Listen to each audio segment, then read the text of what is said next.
Bing, boing, bing. Everybody has a story to tell with Toddie One Skip. Danny's scratching her ear. Okay, I think she's done. You okay?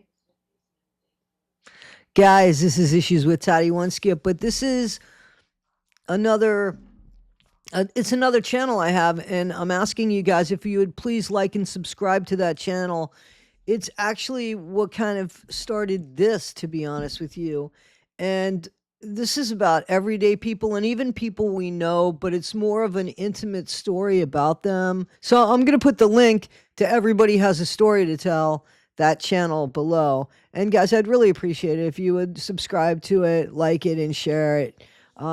It just, I think that this channel is really important about reminding people who people are, you know?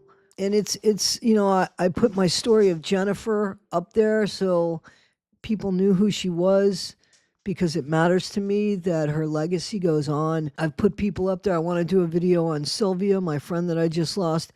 And this is one of Renny, who I told you about, this older fellow that I met through real estate when I was doing real estate several years ago. Absolutely do not like real estate, but 7 years ago when I was doing real estate, Renny, Danny's drinking water now too. Rennie came into my life on a telephone call because he wanted to live in a place that he had pleasant memories when he was a child growing up. Rennie's in his 80s. My dad moved in his 80s to a small town in Tennessee that was in the mountains. It was in this northeast Tennessee, I guess.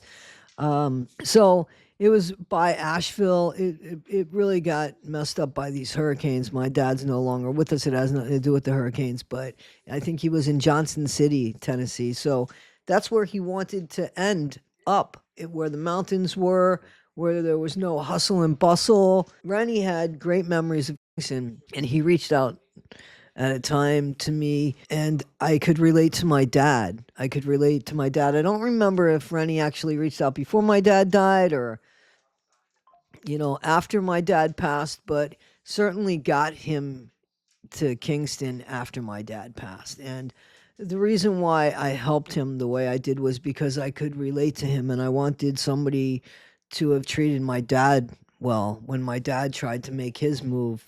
And my dad moved into an apartment, and Rennie was moving into an apartment. And people in real estate know there's not a lot of money in apartments and helping people, especially over the course of a couple of years. And Rennie would stay in touch with me, and then COVID hit, but he still was in touch. He wanted to make sure that he had a realtor here. We didn't have an apartment yet, but he had a realtor here. So that's how Rennie and I met. And over the course of time, we have continued to build a friendship. Rennie and I are very different people. He is much more conservative than I am, but through a connection of caring and mutual respect and finding a common ground, we have built, a friendship. Guys, the audio in this is poor, unfortunately, because the microphone that I usually use, the one that I was using, that you could see me using, it didn't work. It showed that it worked, but it didn't work. So the better iPhone didn't work either. But for some reason, I said, let me get this on backup. And I brought another iPhone, an older iPhone, and the mic that I put on Rennie. So I'm not sure what caught what, but we caught it. But the audio, you're going to have to boost it up, unfortunately. All right, guys, thank you so much. I do. I appreciate you. I do. And I hope that you enjoy this video as you get to meet my friend Rennie. Hey guys. All right, guys. So as a surprise, like I said, here to talk to my friend Rennie. So as I told you guys, I met Rennie as I was a realtor, and it's been a few years now. What did you say? It's been a few years now, Rennie? It's been 21. I think we must have gone. In 2021? Because I moved in 22. Yeah. Okay, so about 3 years, almost 4 years. And Rennie grew up in this area, and he wanted to die in this area. Let's be real. This is where you want to, because it's not that you're growing older. You're growing. I mean, it's not you're not getting younger. No. Not getting younger. You're getting older. So I met Rennie, and Rennie had some amazing stories. One of them, which made me more curious about Rennie, was Rennie always called his dad father. When he would refer to his dad and the way he would address his dad, he would always say father. And that made me wonder a little bit about Rennie, because usually when I refer to my dad, I always said my dad, or if I referred to calling him, I called him dad. The only other people that I knew that called their father was Donnie Osmond. All those years, when Donnie called, he called his dad father, and he would do that and I think Michael Jackson as well. And both of these people, as you know, Michael Jackson, Jehovah's Witness. Did you know that? Mm-hmm. And Donnie Osmond, Mormon. I knew that. Mormon, right. Yeah.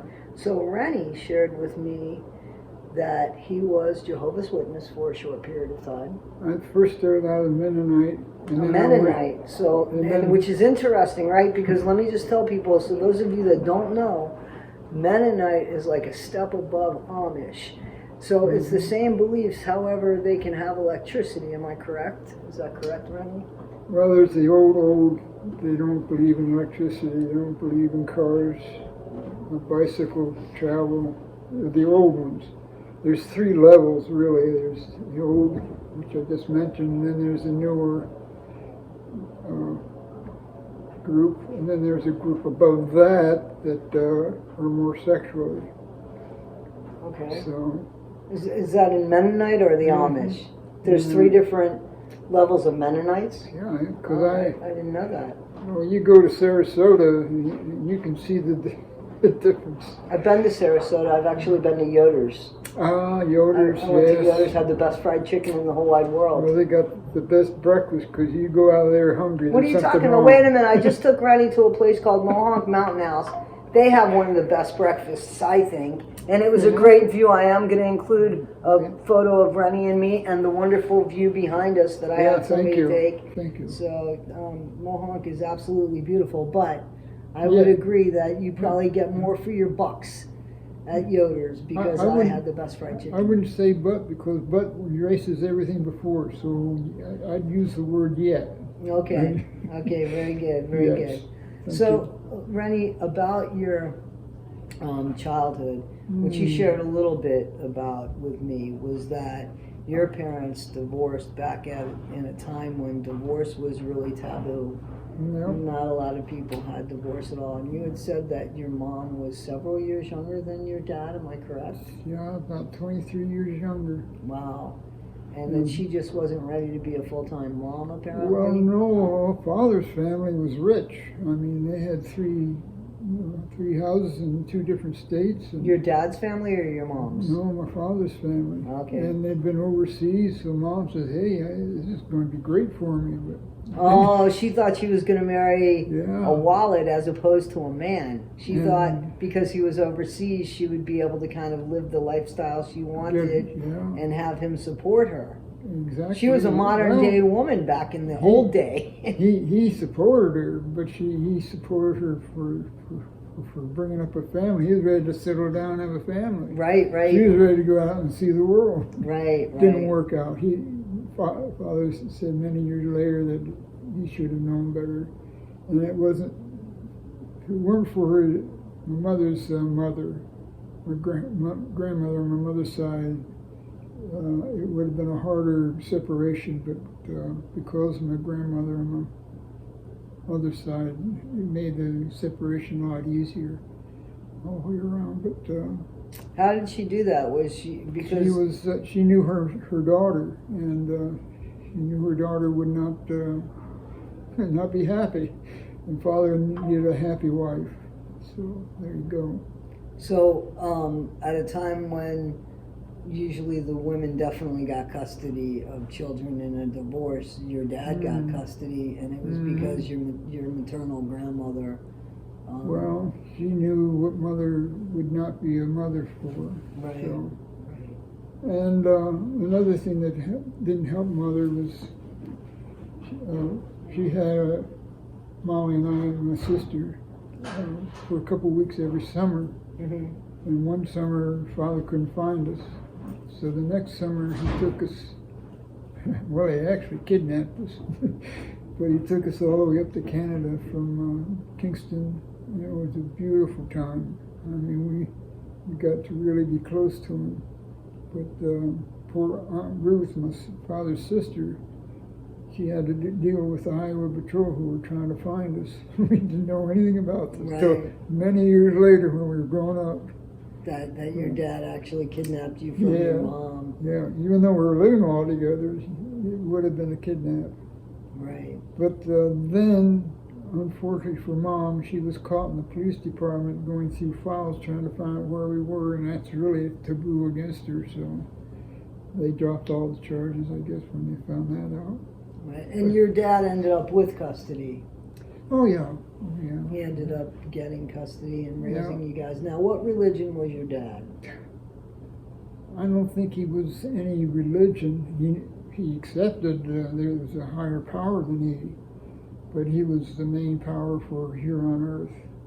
And he didn't, whatever he thought was necessary, that's what he followed. So how did you find religion? Because religion's a massive part. Well, it's interesting, when I was in the 3rd grade, this beautiful girl with long braided hair down to her waist, I found out she only lived 3 blocks away, and her little chapel was only 2 blocks from where she lived, so that's when I started with the Mennonites. So she was a Mennonite and you were in 3rd grade and thought you were in love. And let me tell you something, back then they might have let you marry her. You know, the Mennonites marry pretty quick, right? Yeah, if I could have stayed with it, yeah. So you went to Mennonite church and you lived as a Mennonite, is that correct? I did. My father and sister didn't. So they accepted it. They didn't discourage me or anything. Right.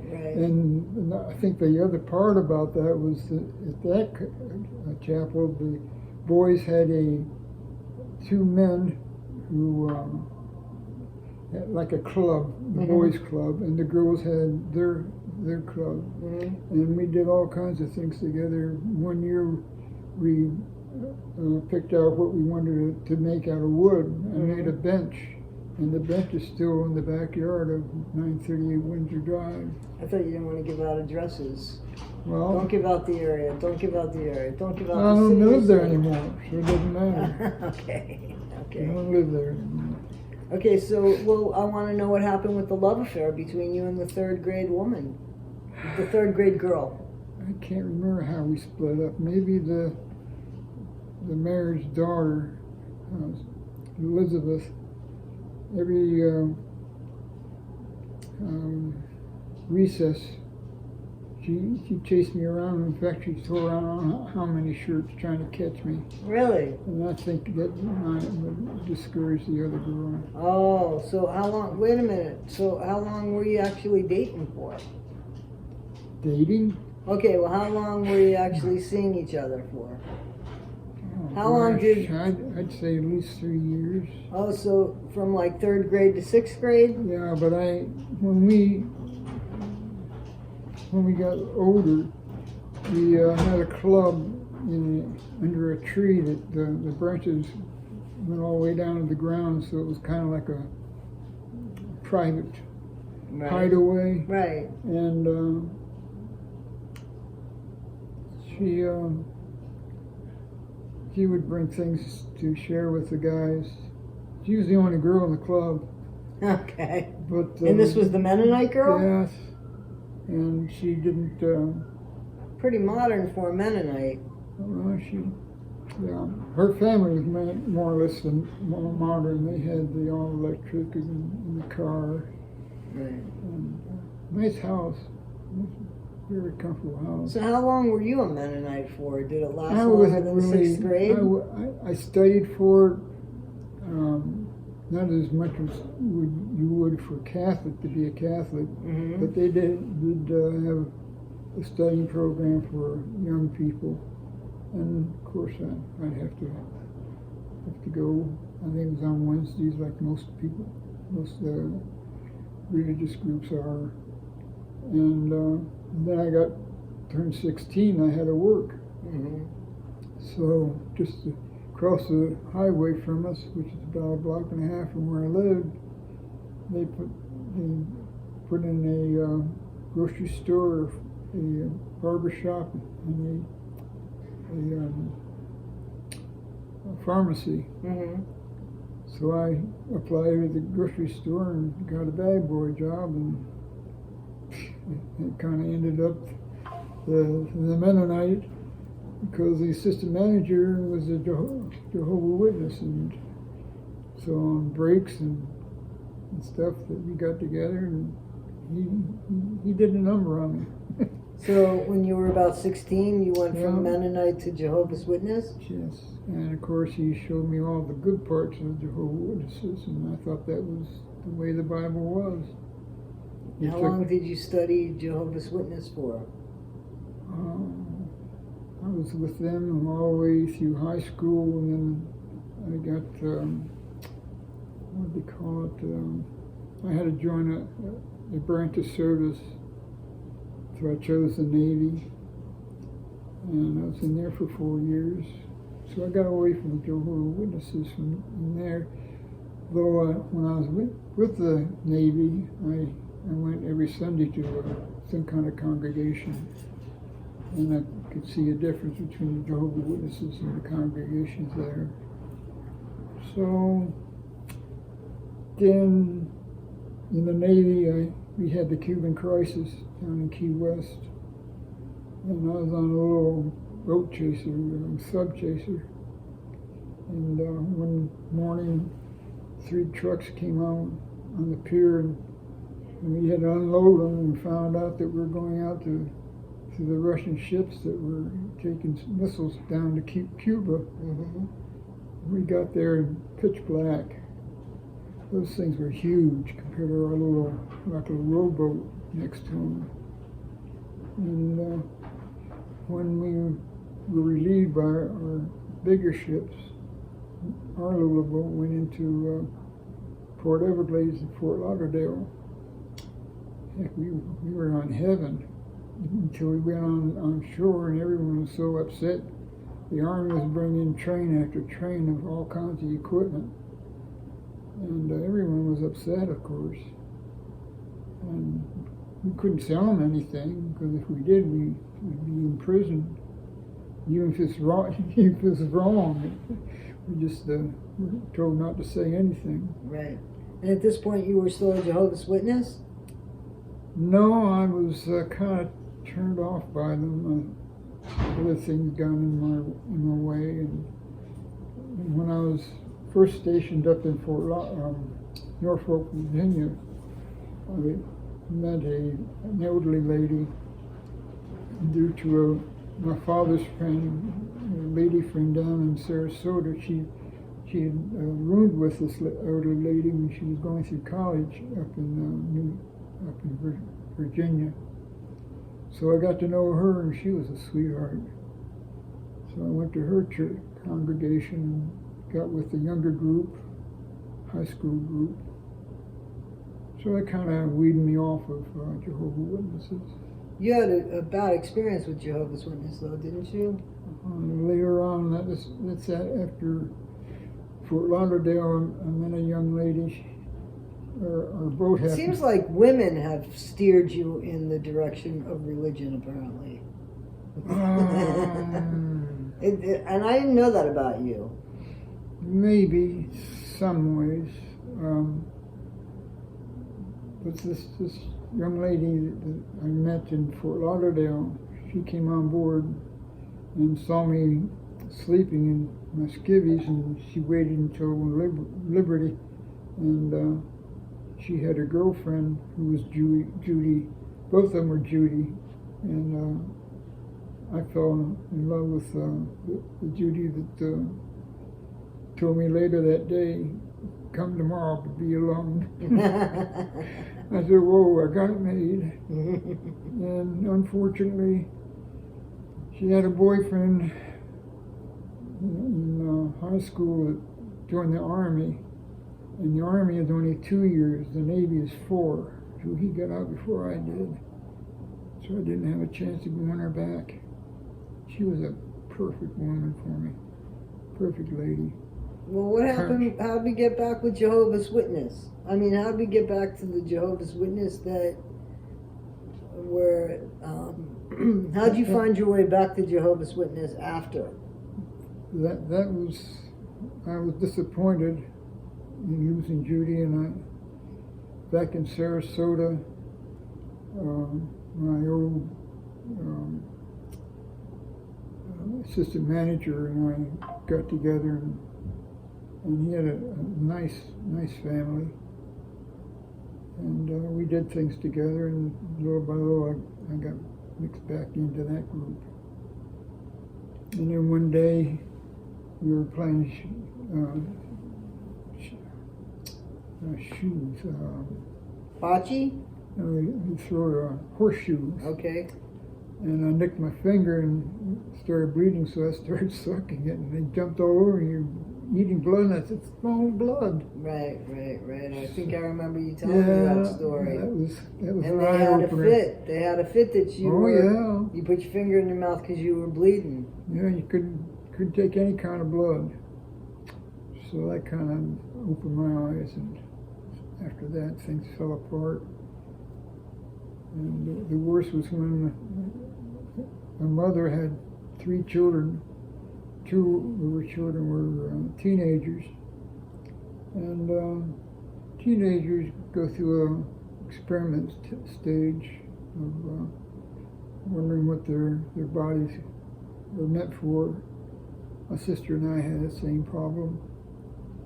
So the mother brought it up to the elders, and the elders said, well, they're going to have to be disfellowshipped. And the mother said, Jesus wouldn't do that. So she dropped out, and when she was missing, I went to see her, and that's what she told me. I said, well, I'm definitely gone too. That's ridiculous. So that was completely the end of Jehovah's Witnesses. Right. Although I've had experiences, people coming to my house or apartment, and we have great conversations, and then when they come back with an elder, and it's over within 2 or 3 minutes, because the elders can see where I'm coming from, and they don't want that. No, they don't want you opening anything up for anybody there. So let me ask you this: when your mom took off, and your dad had custody of you and your sister, how old were you and your sister? We were still in the 40s, so probably 5 and 6, somewhere in there. 5 and 6 years old, and your mom was not a constant figure. It was your dad. She went back with her mother to live with her mother. Because she wanted to come and go as she pleased, and well, I guess she was figuring on something that the whole family would be going places together. I don't know what was in her mind. It's hard to tell. Father sent her to New York City to get acting, because she could have been a good actress, acting career, but something happened. I don't know. The only idea Molly and I got was when we went with her to New York. She introduced us to her friend who had a talking turkey, or rooster, I'm sorry. And I couldn't get the thing to talk at all. But, I think it was made to keep you busy. I think that talking rooster was only there to try to keep you guys preoccupied and busy. We were in a short conversation with the lady, and then Mom says, you go over there and do whatever you want to do, and I want to talk to so-and-so. And that was it. But while we were there, she took us to the Bronx Zoo, and Molly and I would get interested in the cage, watching the animal, and turn around, no mother. And I mean, no mother in sight at all. And we were just 5 or 6 at the most. Right, and she just left you. And when you're at that age, everything is tall. Right, right. So we found her 3 times, and then on the way back to the hotel, we had to take the subway, and we stopped at a station, and I got to looking at the other side, what was happening on the other side. And I turned around, Mom and Sis were gone, and I noticed they were at the bottom of the stairs going to the main ground level. So I rushed to the door, and the doors hissed and slammed in on me. And I was half in and half out. 2 guys got up and opened the door, and I fell out on the platform and took off after Sis. She didn't know what to do except to keep an eye on Mom and keep an eye on me. Right, right. And we caught up with her. She acted like she didn't even know we were gone. So we didn't tell Father. If he'd known then, he would have put an end to it right then and there, but that's the way it was. Oh no, she took us to her own sister, and left us. Wow. I couldn't believe it. Wow. How old were you when that happened? We were a little bit older, a little bit more older than that. And although when we did go up to Birch Island, which was my mother's side of the family owned off of Hessel on the north shore of Lake Huron, she went and stayed with all that summer. That was a good time. That was the only good time I can remember my whole childhood with Mom. And she stayed the whole time? Yeah. Well, when you're on the island, you can't get off. You can't get off the island, so she had to stay, huh? Yeah. Stayed the whole time. Her side of the family had a boat, but the boat didn't go out every hour. Okay. Wow. Yeah. So, and how long has it been since your mom's been gone? 97. So, and you guys, tried to rebuild a relationship. Molly did not. Your sister Molly. I did can't not. see that Molly and Mom could ever build a relationship. It was just that way. I was more forgiving. Father told me just before he died that he and Mom should have tried to get back together. And ironically, last summer I was with her, she said the same thing. She wished that she had gotten back with Father. But that's the way life is. And she always wanted a garden. And she had a beautiful property for a garden. But it was hard as the dickens. She had a tiller, a beautiful tiller, heavy duty. So I got her pickaxe and I made a hole in a ditch, put the darn tiller in, lit it off and pulled the lever, and it popped right out. The ground was so hard it just popped right out. And Charlie Nine, our neighbor, came over and said, I'll cut out a garden for her, but I can't do it right now. I'm too busy. And I said, fine. I'm glad to hear you say that. But she died before he could get it done. So she never got her garden, but she got her freedom. Oh yeah, she finally got a house, and she had little plants around the house, but not a real garden. And you had a decent relationship with her before she passed?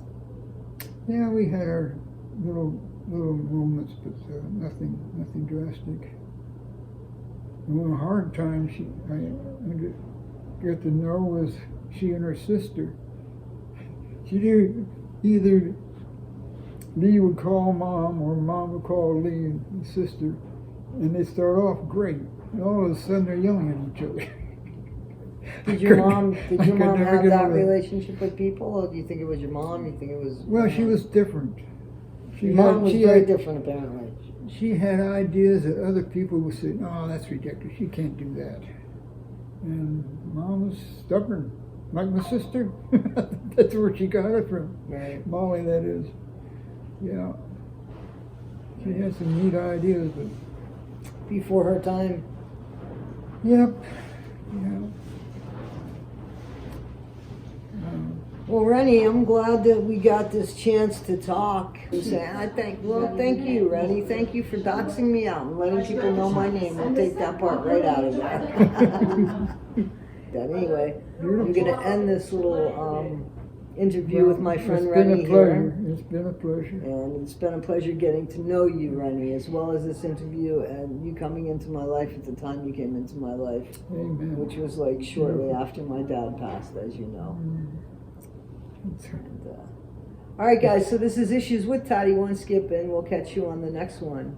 And I'll keep you informed about Rennie as time goes on. Hey guys, as I'm editing this video down, and there's really not a lot to edit here, I just went with natural pauses and everything that it was just really casual. I related so much to some of what Rennie said about his parents. And, you know, Rennie's not a young man, Rennie's in his 80s. And these are his reflections.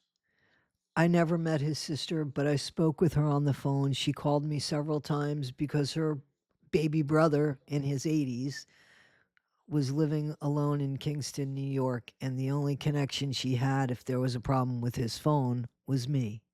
So Molly, to me, on the phone was a very stoic woman who loved her brother and looked out for him throughout his whole life. So she passed about 4 months ago, and that really had hit Rennie very, very hard. And Rennie went back, and there's some things that obviously had come up in his past. Rennie doesn't have any children, and he has one nephew, and they have a relationship, thankfully. And Rennie has some memories, some wonderful memories. So it was my pleasure to talk to him, and hopefully this will resonate with you guys, because most of this channel is people my age, in their 60s, average, I guess, or at least people that have experienced a little bit of life to know what to appreciate and what not to appreciate, you know, what's important and what's not. So anyway, in memory of Molly and in appreciation of my good friend Rennie, who I believe was put in my life for a reason, and I hope that I was put in his life for a reason as well. Guys, this is Issues with Toddie One Skip. This is also going to be on my Everybody Has a Story to Tell channel, so please like and subscribe to that second channel of mine. It's going to have stories like this on it, just stories about people, okay? Everyday people, and then people that we might know who are popular, but more intimate stories, I think. You know, with a little bit more compassion and such. So that's Everybody Has a Story to Tell with Toddie One Skip. This is Toddie One Skip. Thank you guys so much. I appreciate you. Thank you.